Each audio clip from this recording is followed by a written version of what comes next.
Открытие республики в области медицины. Врачи детской клинической больницы Коми усовершенствовали метод удаления паховой грыжи больших размеров у детей. Патент был получен еще в 2020 году. Годом позже об инновации вышла публикация в ведущем журнале по детской хирургии России. С тех пор новый способ грыжесечения используется по всей стране. Сегодня уже можно смело говорить о том, что он хорошо себя зарекомендовал. О хороших результатах Ксения Мишарина. Паховая грыжа – опасная патология в организме человека. Встречаются у взрослых и детей, причем мальчики страдают от болезни чаще, чем девочки. Причина – повышенное брюшное давление, которое могут спровоцировать кашель, плач, запор и поднятие тяжестей. Операцию по удалению образования можно проводить с 6 месяцев. Раньше пациентам делали разрез, удаляли грыжу и накладывали косметический шов. Позже выяснилось, метод небезопасен. У мальчиков появились проблемы с бесплодием. Тогда наши медики нашли альтернативу. Предложили лапароскопический способ грыжесечения у детей. В чем его суть? Под пупком ставится видеокамера. На экране монитора хорошо видна брюшная полость. Мы четко видим, где находится дефект передней брюшной стенки, который нужно ликвидировать. Потом с помощью иголочки специальной мы обводим ниточку вокруг этого внутреннего кольца пахового канала, который является дефектом, затягиваем. Получается типа кисетного шва, ликвидируется тут же грыжа.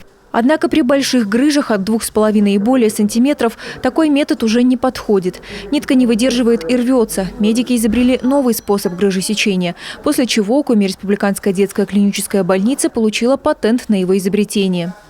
Мы решили эту проблему следующим образом.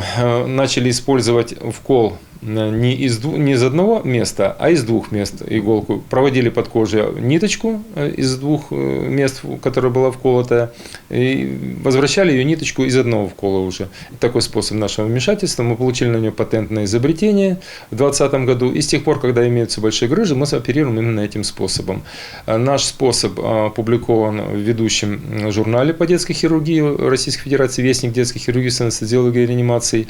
И этот способ начали использовать наши коллеги в Российской Федерации в том числе. По словам специалиста, результаты нового метода хорошие. Сократилось не только количество осложнений, но и время операции. Если раньше на процедуру требовалось от 10 до 15 минут, то теперь хирурги укладываются максимум в 2. После юных пациентов наблюдают несколько дней в стационаре, а затем они могут вернуться к привычному образу жизни в детский сад или школу. Медотвод от физических нагрузок – месяц. Самое главное – риска получить осложнения в виде бесплодия больше нет. На такой способ удаления грыжи перешла уже почти вся страна. Наши же медики тем временем не теряют времени даром и готовят новые открытия. Ксения Мишарина, Олег Костромин, телеканал Юрган.